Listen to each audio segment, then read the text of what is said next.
We might start with some introductions, and if I can ask that the presentation be placed on the screen, and I'll hand over to the wonderful Margo to do an introduction of her, please. Robert. Thanks, Nicholas. I always get that wrong. Every time I see Nicholas Robert Alderice, I always go to your middle name for some obscure reason. That's perfectly fine. I love it. Hi, I'm Margo Griffith. I'm the Principal Skills Consultant for Edalex. We are a skills tech company based in Australia. And yeah, looking forward to digging into skills and skills wallets and all of the things that I love to talk about. Darren, over to you. My name's Darren Ponman. I'm principal at Hunter School of the Performing Arts. I'm coming to you today from the lands of the Awabakal and Warramai people, and I'd like to acknowledge the elders past and present, and pay my respects to any Aboriginal people joining us today. We have been working on a learner wallet solution and a learner dashboard solution, and we'll get into that a little bit later, but that's why I'm here to talk a little bit more about that with Nicholas and Margo. Thanks, Darren. And I should mention that I'm in Bundjalung country as well, and pay my respects to Aboriginal people past, present and emerging. Thanks for the reminder. Thank you so much, Margo and Darren. My name is Nicholas Robert Alderice. I am one of the co-founders and the CEO of Learning Vault. Learning Vault is a technology company focused on education and part of that transition from learning through to work. And it's been my great pleasure to work with both Darren and Margo across a solution with Edalex and Hunter School of Performing Arts. One of the things that I might start off with is just an understanding of the macro landscape that we find ourselves in. A lot of terminology that we've been coming across in the last sort of 12 to 24 months, but more specifically in the last sort of 3 is this concept of digital credentials and this concept of wallets, and largely this concept of a digital or a skills-based economy. And one of the things that I sort of really want to dive into is just a little bit of scene setting around why that's important before we start moving into exactly what this means. So one of the things that everyone seems to be talking about on a global scale is that the workforce is moving towards a digital skills-based economy. And we're seeing this as a monumental shift in how we learn as well as how we work. There's this whole construct of a new economy that will put individual skills and adaptability and individual proficiencies much more in focus as we require more people to be able to do things faster, as we see more and more people moving from learning to work at a faster and more rapid rate. One of the things that we're really focusing on as a result of that is understanding some of the limitations of an older system, the limitations of an individual mark or an individual score, versus understanding the individual and beautiful complexity of an individual and all of their skills-based recognition that they might have. One of the things that we're looking at, again, holistically, is what credentials can actually do in terms of that student and school-based experience, and how tracking knowledge and progress towards mastery is so important, and not just looking at an individual score, but how all of that skill, knowledge, and proficiency information can actually be packaged in a way that other educational institutions can look at, whether that's a vocational setting, whether that's a higher education setting, or whether that is an employment-based setting post-school. And one of the things that's of great importance is understanding individual agency for learners to be able to control all of that information, so they can actually look at their skills, their knowledge, their proficiencies, where they're at in real time, and then how they actually want to paint a picture of themselves and articulate that message, whether that is to a vocational college, a university college, or indeed an employer. And this is one of the big mega trends that we're actually seeing across that skills-based ecosystem. So we're looking at further education institutions that are looking at individual identity in terms of being able to understand what skills and knowledge a person has and whether they're suitable for a particular program. But we're also seeing that through the lens of employment. All stakeholders in this ecosystem are really looking to make skills a currency and how they can actually act upon that information and get that information. One of the big things that we're seeing is a government viewpoint of actually government being invested in this. And we're seeing that through the national skills passport program, which we'll touch on a little bit later. So from a macro viewpoint, we've got all of these stakeholders. We've got government, we've got schools, we've got vocational, we've got tertiary, higher education, and employer groups, all really wanting all of this information. But I think what's important to understand is, outside of that, looking at it individually as a single use case, how is that actually being delivered? What is the promise that that sort of information can hold if we're looking at skills and knowledge and helping people towards mastery? And I had the great pleasure, and still do, of working with both Margo and Darren in relation to a program that Darren wanted to look at putting into place, and work closely with Margo on that.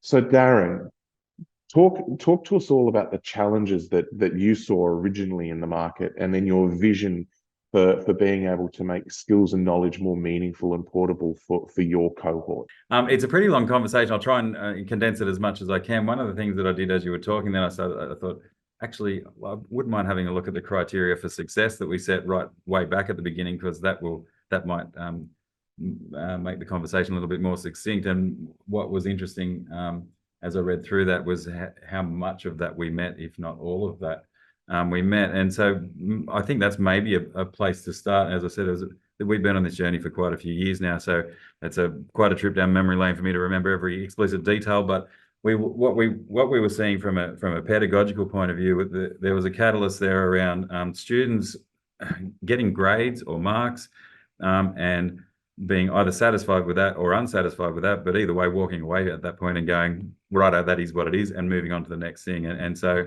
there was a reticence, I suppose, to embrace a growth mindset and work towards mastery of whatever skill or knowledge it is that we were talking about.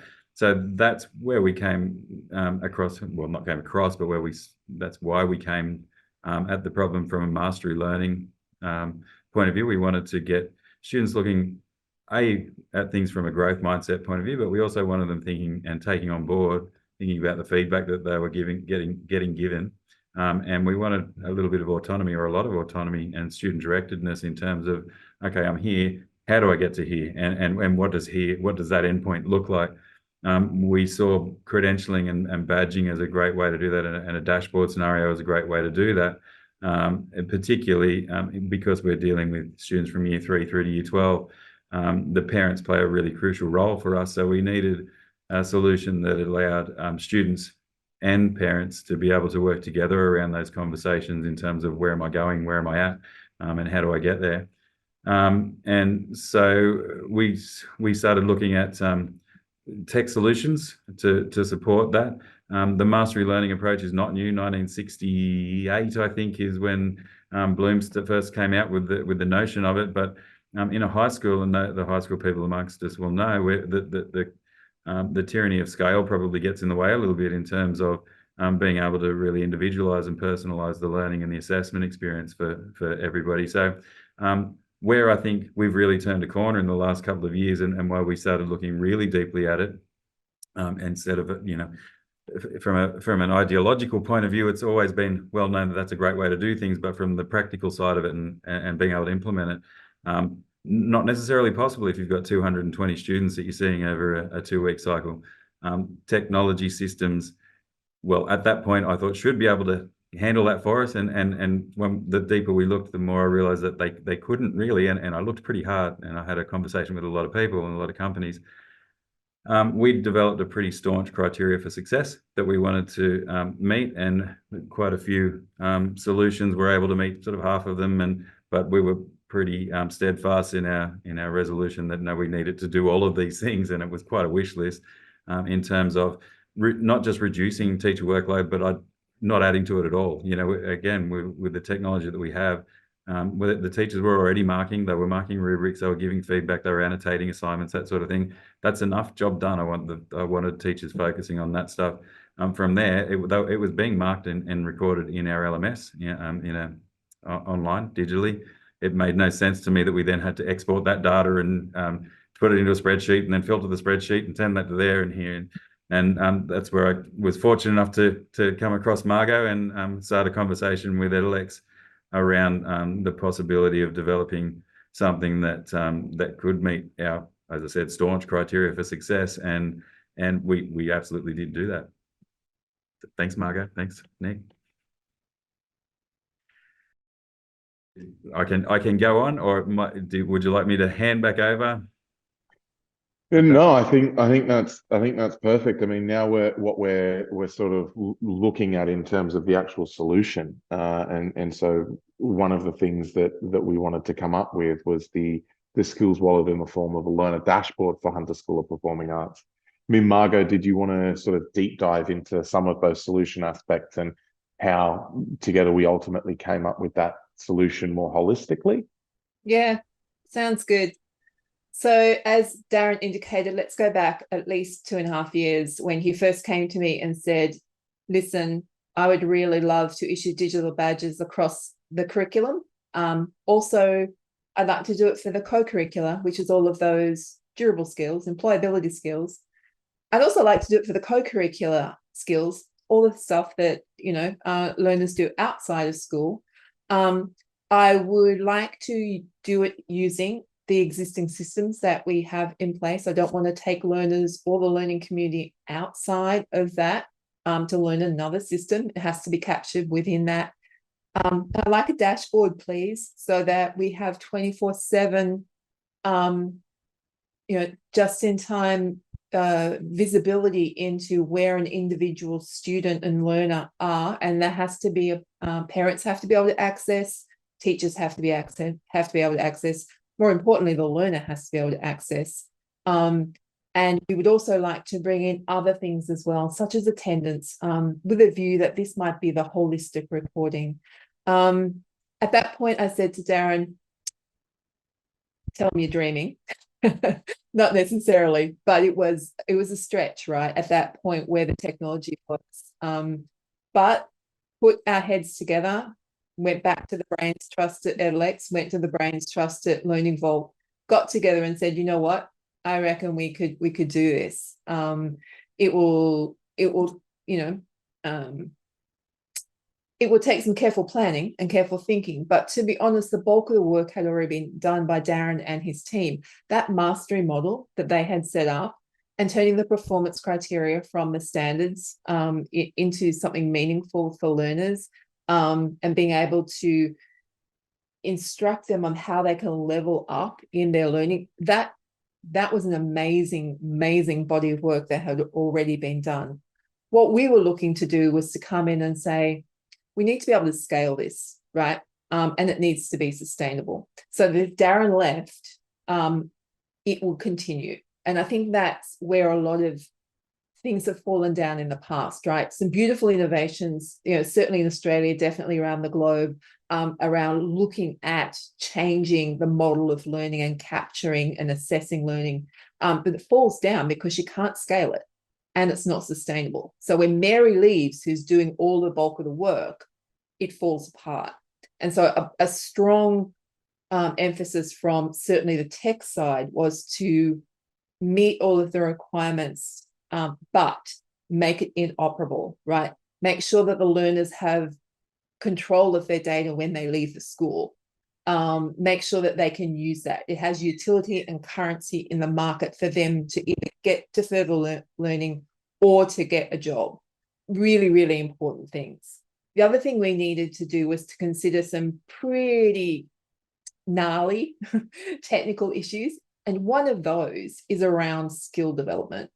Skills are not static in a mastery model. You move from, a point of being a novice, potentially to being mastering or advanced knowledge. How do you represent that digitally? You don't want 1,000 badges sitting in a learner's account, right? None of that. It loses the value, it loses the meaning. So along the way, there were some trip points for us around how we can actually do this that's in a meaningful way for the learning community, not from a beautiful tech perspective, but adding that value and adding that meaning.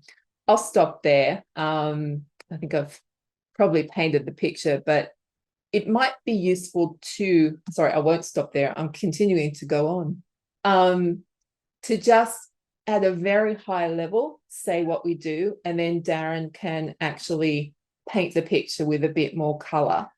What we do is that the system that Edalex has, which is called Credentialate, we integrate with the learning management system and the student information system. So it's an integration point. We bring that data in, we run it through the models that Darren has set up, Darren and his team, and then we push that data through back into the learning management system, right? So that it's visualized. And so it's almost like a closed loop system. Once you reach the level of mastery that's been achieved at any particular point, that learner can take that knowledge, take that digital recognition, the badge, and move it across to their backpack so that they can share it with the outside world. And so that's a very simplistic term, but that's essentially what we're doing. We're starting with the data, we're running it through the models, and we're returning it into the same system so that people are not having to, you know, be taken out of the environment, but also learn a different system. You know, we're not about loading in more learning, particularly for teachers, but also for the learners. All right. So I hope that all made sense. Thanks, Nicholas and Darren. Darren, and thanks, Margo, for painting that picture. I mean, one of the things that was of real complexity for the technology viewpoint was that provisionality. So making sure, you know, to the point that you said there around skills being moving through all those levels to mastery. That's one thing that was quite difficult to achieve. It's something that we certainly have, and is definitely a scalable model, which I think is fantastic. Darren, one of the things that I would be really interested in is to sort of unpack some of the impacts and outcomes that you've seen throughout that program.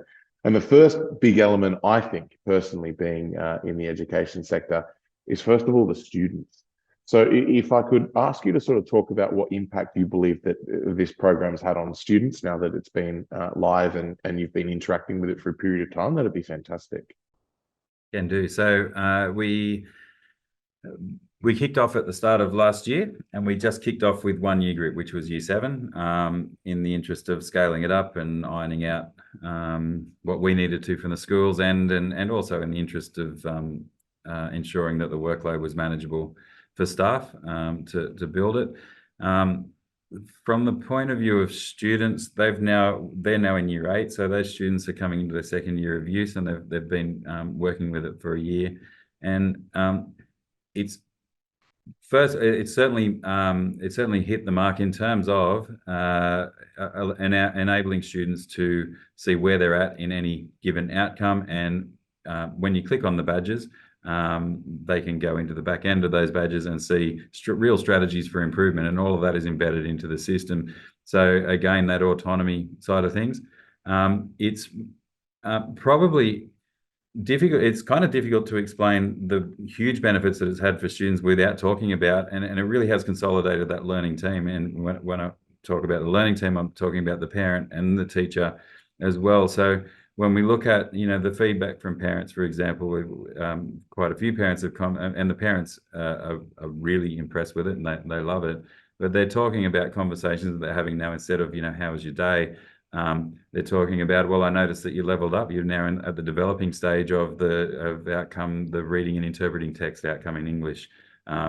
Fantastic, well done. And when I had a look at your dashboard, I noticed that you're ahead of the cohort in these ones, and this one here, you're not quite as at the same pace of the cohort. Let's have a look at that on the weekend and see what we can do, because it's all integrated in the same LMS. They can literally go in and see in the back end of the badge what they need to do to level up, and they can also go into the coursework. The coursework is set up very intuitively, so they can work at their own pace. Some of the upshots for students that they're probably not even necessarily aware of are, from a teaching point of view, with that mastery learning approach. We've set up, the teachers have their own dashboard as well on the back end, that is essentially us just drawing data from the LMS and repopulating that with BI at this point. But what that's doing is it really clearly indicates, and in, you know, in the space of a second, students that are excelling and students that are falling behind, and not just in general in the class, you know, in terms of in this particular outcome. So at a really granular level, we can get an overview and really quickly of what students are doing really well where and what students need more support. So our pedagogy has very much moved into a state of teachers are designing corrective strategies as well as enrichment tasks, so that, you know, they'll deliver the lesson as they normally would, whether that's experiential or however they might do that, and then have a look at the data and go, well, these kids have nailed it, they're fine. We'll give them an enrichment task. These kids need a little bit more work, so we'll work with those kids over here on a corrective task. So the benefit from a student point of view is a knock-on effect of the teachers working far more efficiently and effectively in terms of that differentiation, which is fantastic. The students, whilst I said we kicked it off with Year 7, we actually did kick it off for the whole year group. And Margo touched on the fact before that our badges are split into 3 different categories. We've got curriculum, cross-curriculum, and co-curriculum. And to give a really quick breakdown of that, curriculum is syllabus-based badges. So things like English, science, maths, each have maybe 10, 12 outcomes or standards. They all have badges and they're earning levels of mastery in curriculum. Now, we understand that a Year 7 mastering badge in English, for example, is probably not that beneficial in 10 years' time when they're not going to take that to an employer. But the cross-curriculum and the co-curriculum badges certainly are. And that was one of the criteria of the big list of criteria I talked about earlier. One of them was that we needed them to be able to take these credentials outside of our LMS. Now, almost every LMS in the world exists only in the space of the education department system environment that you're currently enrolled in. And when you leave that environment, you're either downloading a transcript or, you know, best case scenario, or you're just leaving behind essentially a lot of those credentials, particularly in a schooling system. We wanted them to be those credentials to be independent of us at the end of school. And so that's been hugely powerful. And that moves into our cross-curriculum. So in terms of how those badges are being assessed, it's hugely valid. Students are being assessed in things like, when I talk about cross-curriculum, we're looking at communication, collaboration, critical thinking, that sort of thing, creativity. Now, that's a really difficult thing to measure, and we acknowledge that, but we spent a lot of time developing performance descriptors and rubrics to do that. And teachers, with 2 clicks, are importing those criteria into rubrics that already exist for tasks in every subject and in any subject that is appropriate. So what that means is students are being assessed in terms of their collaboration skills in maybe, you know, over the course of 6 years in every subject in several year group over several years. So the validity of that badge at the end of their schooling career is enormous. You know, it's and so we're working with universities, and that really does open the door for us. And we're having great conversations with universities around getting entry for our students into their institutions based on our cross-curriculum and co-curriculum badges, or RPL. We're having a conversation with a certain university at the moment, so, you know, you'll get RPL in this course for that unit based on those badges.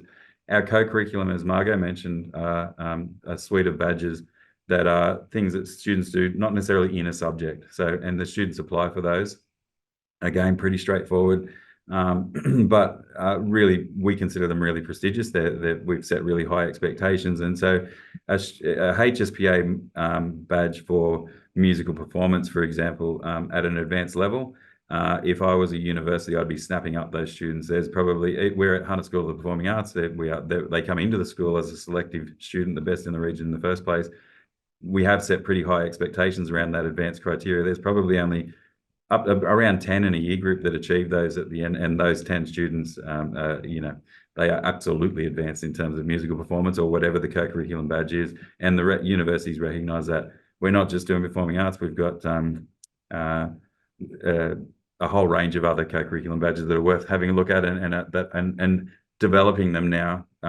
We have a system and a facility to develop badges in conjunction with the university. So now the conversation with the university is, okay, we don't have badges for that, so let's start developing that. What do you want to see in a learner at your institution?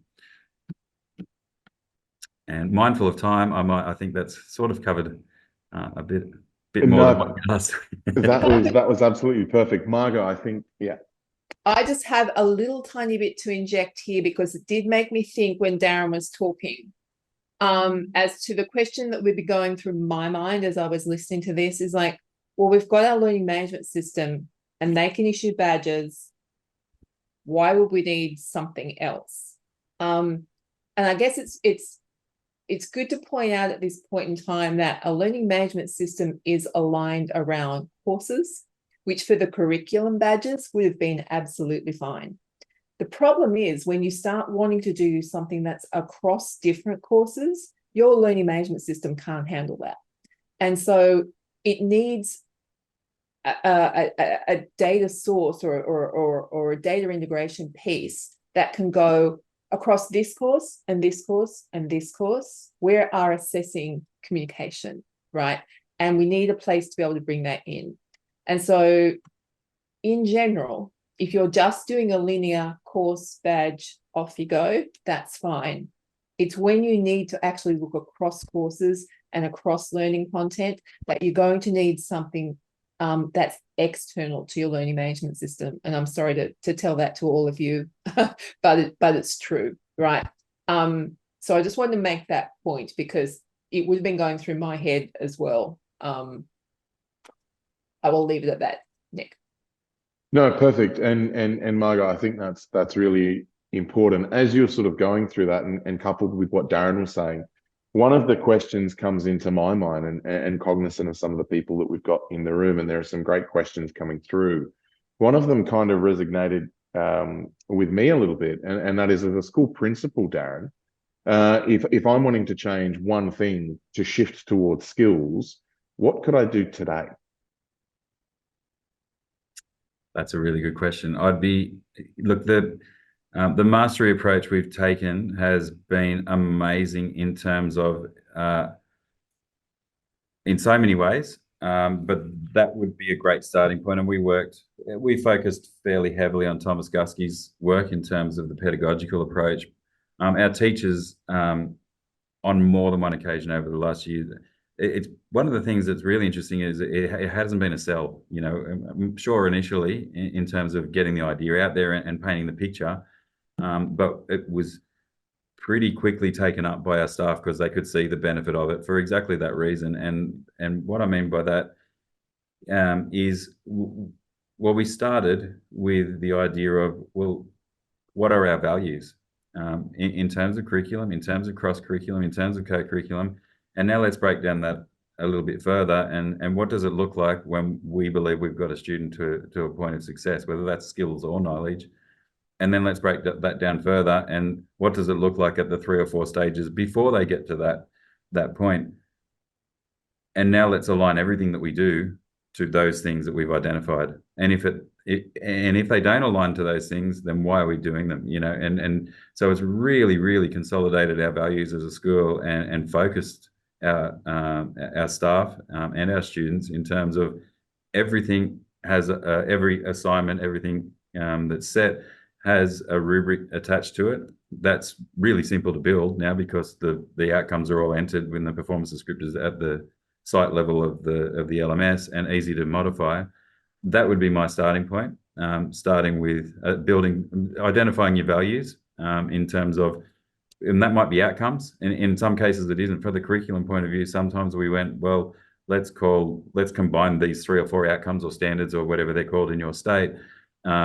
Let's combine 3 or 4 of them and make them one thing, like musical performance. There, you know, in the music syllabus, for example, there are a ton of outcomes that all pretty much refer to musical performance. And now what does it look like? And getting teachers in a room to have that conversation around what does it look like at an emerging level? Well, that's pretty straightforward. But then when we go to developing, what does that look like? And when we say they're competent, what does that look like? And getting that general consensus across a staff room. Even if the system hadn't have come off, the professional learning that came out of and the professional dialogue that came out of those conversations and building that would have been worth every cent that we put into allocating staff time to have the conversation. So it really structures fantastic and facilitates fantastic conversation.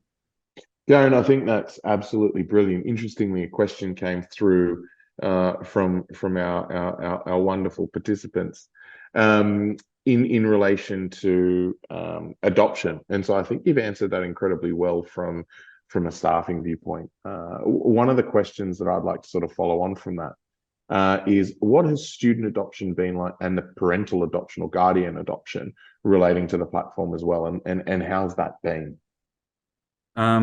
They talk when we talk about culture change, and we are talking about culture change, significant culture change, really, from not just the student's point of view, but the parents' point of view. What we're doing is nothing like what it looked like when parents were at school, and the teachers in the room will know that so much of what we deal with in terms of communicating with parents is around redirecting understanding that was built upon what they experienced themselves. And so we've been at this for 1 year. 3 years is at the very least what it takes to build culture change. I don't think it's going to take us that long. Already, you know, there's been straight away, well, first and foremost, no negatives. It's all positive. All of the feedback has been positive. In terms of take up and using it, it's used 100% of students in class. Outside of class, I think that probably falls back to about 50%, you know, at home. And I haven't got data on that. That's sort of where we're headed this year.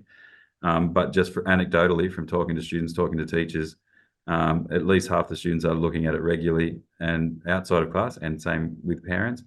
What our focus is on this year, and because we've finished the building side of things now, for the most part, although New South Wales has new syllabuses coming out, so we're kind of going back to start repainting the Sydney Harbour Bridge. But in terms of implementation, and this year is very much around really embedding that culture. And one of the things we've done there is changed our transition process.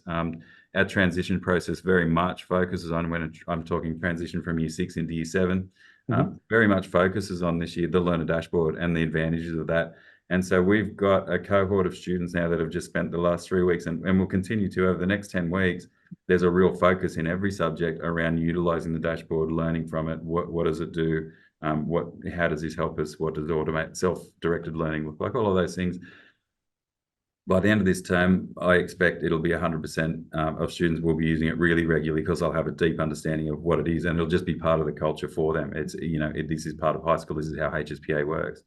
And so ask me the question at the end of the year, and I reckon it'll be 100% of them using it very, very regularly, and parents certainly are. So yeah. No, that's absolutely perfect and really refreshing to hear. I know that sort of one of the mandates from Edalex with the Credentialate product is, as well as us, is to make sure that we're actually providing technical solutions that actually support that learning process and really add value at every single step of the journey.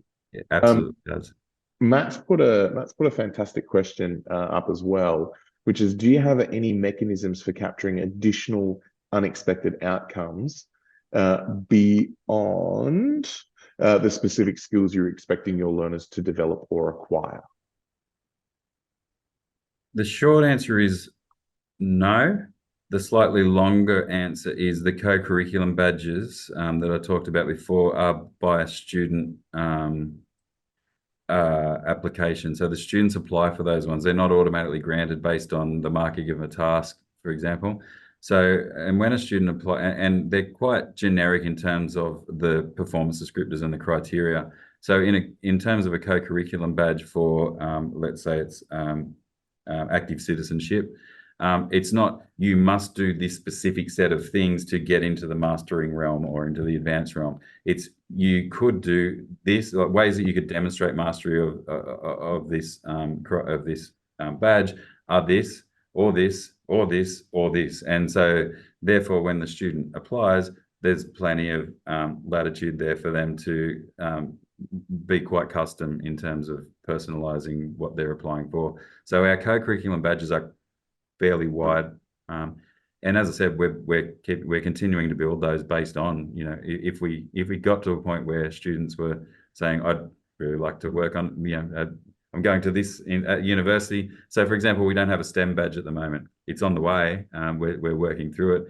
And that's just a recognition of the fact that we do STEM very, very well here, if I do say so myself. And we would like to be able to celebrate the students' achievements in that. So we're constantly on the lookout. It's not set in stone, that's where it is. We're constantly on the lookout, and that's coming from student feedback. No, excellent, excellent. The next question I'd like to ask Darren, I'd like to get your lens on it, but then I really want to throw that particular question to Margo. And ultimately, it's a two-part question. So I'll ask the first part, and it's from Reese. How have you supported pedagogical change and improvement alongside the introduction of this technology? From my perspective, or Darren? Darren first, but then Margo, I'm really interested in your lens on that. And then I've got a follow-on question after you've answered that one as well for Margo. So I've worked in the technological side of education for a lot of years, and my take on it and I've rolled out LMSs and led the introduction of a lot of those things. And my take on it is always, we need to make the technology as transparent as possible. In other words, the focus is the pedagogy. We're working with teachers and we're working with learners, and those neither of those really cared that much about the technology until it doesn't work, or until it doesn't do what they need it to do. So our focus has been on the pedagogy. So as I said, we built the mastery learning system and the criteria and all of the pedagogical things that needed to be built before the system even existed. And that has been the focus. So the teachers didn't really have to care too much about the technology. That was taken care of at the leaders' end of the table, and encourage them to focus on the teaching and learning side of things. Awesome. Thank you so much for that. I mean, Margo, just working closely with you with the Credentialate product, I know sort of supporting different pedagogical change from a technology viewpoint is what you're all about. So it'd be great to sort of hear from you for Reese, how you would be able to support and answer that. Yeah, absolutely. So as you touched on, we are the tech enablement piece, right? We're not setting the model. Darren's model is complex. From a tech enablement perspective, it's kind of this end of the spectrum. We can handle binary, competent, not competent, and everything in between, right? So we are just bringing to the table a way of extracting data out of probably a learning management system. It seems to be where most learning data sits. And then we set the models within Credentialate according to your learning model. So we're a little bit agnostic about that, to be perfectly honest. And then we represent that visually for whomever you want to have access to that data. And then, of course, in light of us talking about skills wallets and digital wallets and being able to have, portability around your learning data, that's the next step, right? That's where we're heading with all of this. But your ducks kind of have to be in a row from a data perspective to get to that nirvana of skills passports and skills wallets, right? So short answer is, we are the enabler of your model, whatever that model looks like. And we can do really complex stuff like Darren, or we can do very simple stuff if that's where you want to start and grow with you. The second question I think I saw in there was also from Reese. Was that around, will this model work outside of K-12? Is that right, Nicholas? Correct. Well, technically, the next question is, will vet courses work with this system as well? And how would you interface with vet, RTOs, TAFE, higher ed, ecosystems like that, which I certainly know that you can do.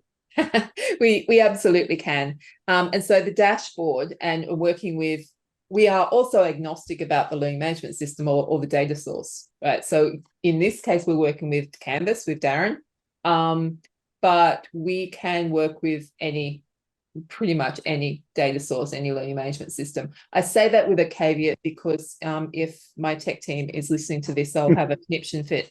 But generally speaking, right, we will have we have integration points for the big ones: Blackboard, Moodle, Canvas, Brightspace, and others outside that in the Arto and Vet world.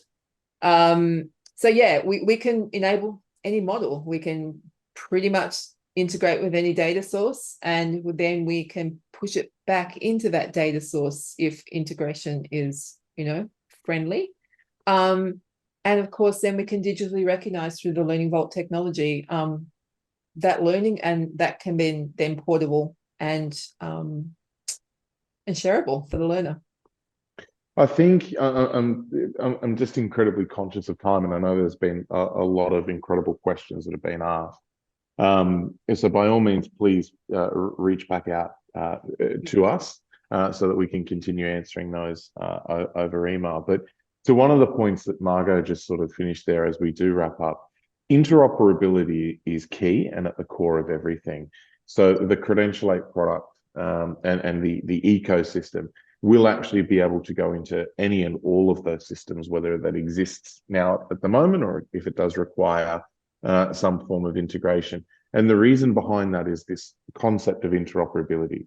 If we're looking at a skills ecosystem, and if we're looking at lifelong learning and the manifestation of that through a credential process, interoperability is just a cornerstone of that. You know, where we go to school, where we go to primary or secondary, then when we study in vocational or university, and then when we start working in life, we need to make sure that all of that transitions with us and through us. And so all of the technology needs to be able to do that. And that's one thing that the government's actually quite interested in as well, in terms of that national skills passport that they're looking at, is a cornerstone and foundation built on interoperable principles, which Margo and I have sort of been yelling from the rooftops for the last number of years. And Darren now fully agrees with that as well, having an open, interoperable ecosystem. I would like to thank everyone for participating in today's webinar and attending. This is a hot topic. We certainly get asked a multitude of questions, being Learning Vault, Edalex, as well as Hunter School of Performing Arts. So please reach out with any and all questions that you have. There is no such thing as a silly question. We find a lot of people are right at the start of the journey. We find some people are throughout that journey and process, and some people are quite established in their journey. We're more than happy to sort of interact with you and share our findings both domestically and globally. Obviously, Edalex and Learning Vault are both Australian-based entities, but we do operate throughout the world. And so we're used to different educative structures and systems. So there have been a lot of questions around specific taxonomies and things like that. And Margo is very capable of being able to answer all of those things, because we're very passionate about skills and knowledge. So again, thank you so much. It's been an absolute pleasure to work with Margo and Darren, and thank you all for attending the session today.